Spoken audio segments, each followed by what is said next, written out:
Matthew 13. That same day Jesus went out of the house and sat by the lake. Such large crowds gathered around him that he got into a boat and sat in it, while all the people stood on the shore. Then he told them many things in parables, saying, a farmer went out to sow his seed. As he was scattering the seed, some fell along the path, and the birds came and ate it up. Some fell on rocky places where it did not have much soil. It sprang up quickly because the soil was shallow. But when the sun came up, the plants were scorched, and they withered because they had no root. Other seed fell among thorns, which grew up and choked the plants. Still other seed fell on good soil, where it produced a crop, 100, 60, or 30 times what was sown. Whoever has ears, let them hear. The disciples came to him and asked, Why do you speak to the people in parables? He replied, Because the knowledge of the secret of the kingdom of heaven has been given to you, but not to them. Whoever has will be given more, and they will have an abundance. Whoever does not have, even what they have will be taken from them. This is why I speak to them in parables.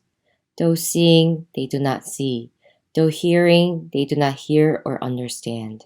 In them is fulfilled the prophecy of Isaiah. You will be ever hearing, but never understanding. You will be ever seeing, but never perceiving. For this, people's heart has become calloused. They hardly hear with their ears, and they have closed their eyes. Otherwise they might see with their eyes, hear with their ears, understand with their hearts, and turn, and I would heal them. But blessed are your eyes because they see, and your ears because they hear. For truly I tell you, many prophets and righteous people long to see what you see, but did not see it, and to hear what you hear, but did not hear it. Listen then to what the parable of sower means. When anyone hears the message about the kingdom and does not understand it, the evil one comes and snatches away what was sown in their heart. This is the seed sown along the path. The seed falling on rocky ground refers to someone who hears the word and at once receive it with joy.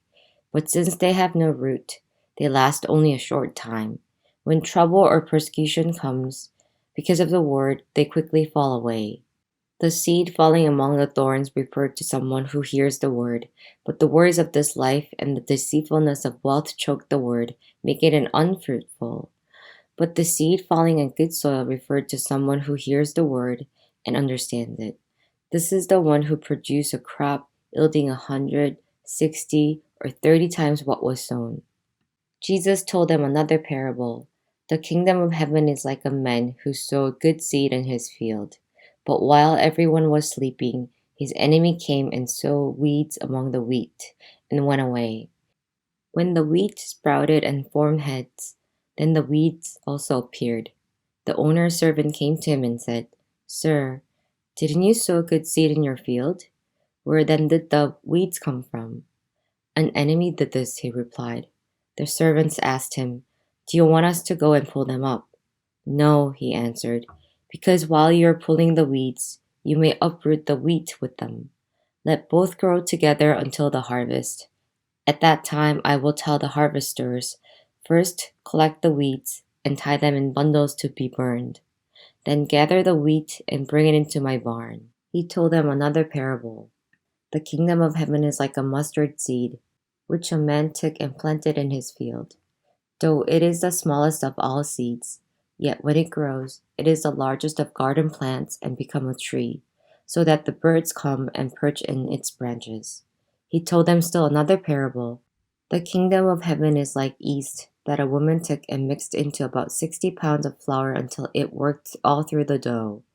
Jesus spoke all these things to crowd in parables. He did not say anything to them without using a parable. So was fulfilled what was spoken through the prophet. I'll open my mouth in parables. I will utter things hidden since the creation of the world. Then he left the crowd and went into the house. His disciples came to him and said, Explain to us the parable of the wheat in the field. He answered, The one who sowed the good seed is the Son of Man. The field is the world, and the good seed stands for the people of the kingdom. The weeds are the people of the evil one, and the enemy who sowed them is the devil. The harvest is the end of the age, and the harvesters are angels.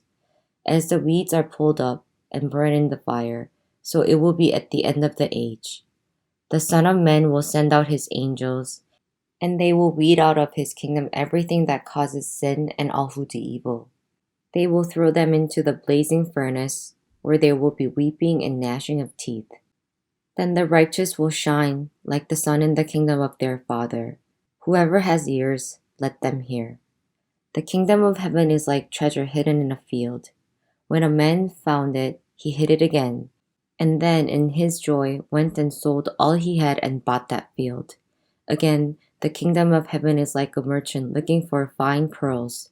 When he found one of great value, he went away and sold everything he had and bought it.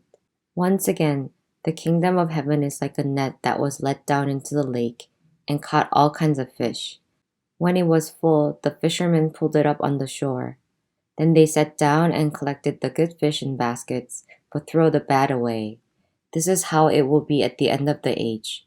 The angels will come and separate the wicked from the righteous and throw them into the blazing furnace, where there will be weeping and gnashing of teeth. Have you understood all these things? Jesus asked. Yes, they replied. He said to them, Therefore every teacher of the law who has become a disciple in the kingdom of heaven is like the owner of a house who brings out his storeroom new treasures as well as old. When Jesus had finished these parables, he moved on from there. Coming to his hometown, he began teaching the people in their synagogue, and they were amazed. Where did this man get this wisdom and these miraculous powers? They asked. Isn't this the carpenter's son? Isn't his mother named Mary? And aren't his brothers James, Joseph, Simon, and Judas? Aren't all his sisters with us? Where then did this man get all these things? And they took offense at him. But Jesus said to them, A prophet is not without honor, except in his own town and in his own home. And he did not do many miracles there because of their lack of faith. Matthew 14. At that time, Herod the Tetrarch heard the report about Jesus, and he said to his attendants, This is John the Baptist. He has risen from the dead. That is why miraculous powers are at work in him. Now Herod had arrested John and bound him and put him in prison because of Herodias, his brother Philip's wife. For John had been saying to him, It is not lawful for you to have her.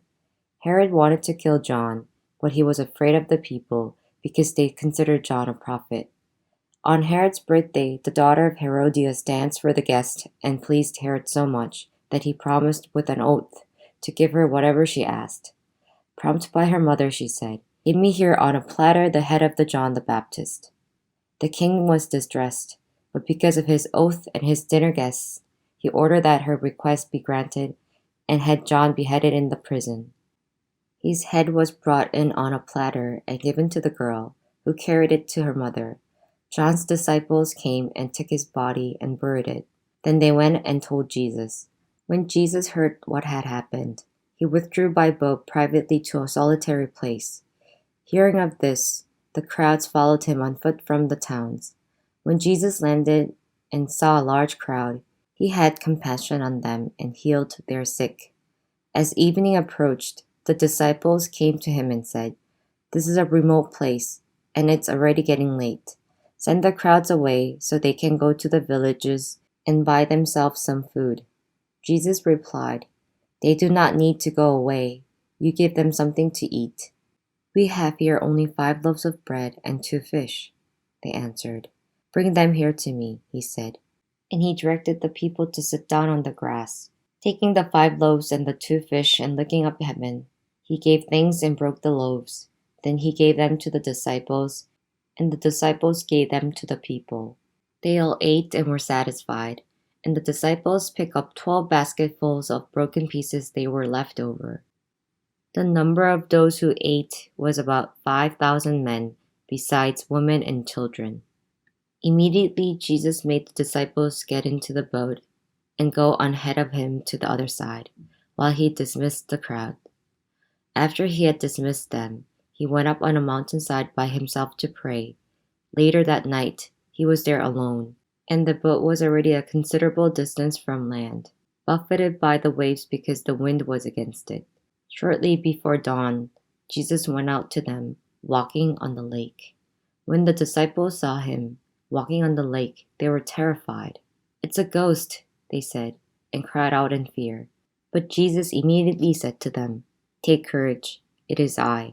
Don't be afraid." "Lord, if it is you," Peter replied, "tell me to come to you on the water." "Come," he said.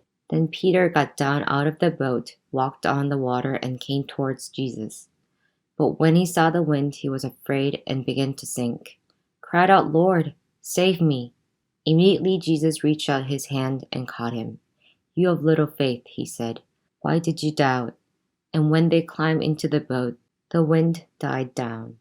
Then those who were in the boat worshipped him, saying, "Truly, you are the Son of God." When they had crossed over, they landed at Gennesaret. And when the men of that place recognized Jesus, they sent word to all the surrounding country. People brought all their sick to him and begged him to let the sick just touch the edge of his cloak. And all who touched it were healed. Amen.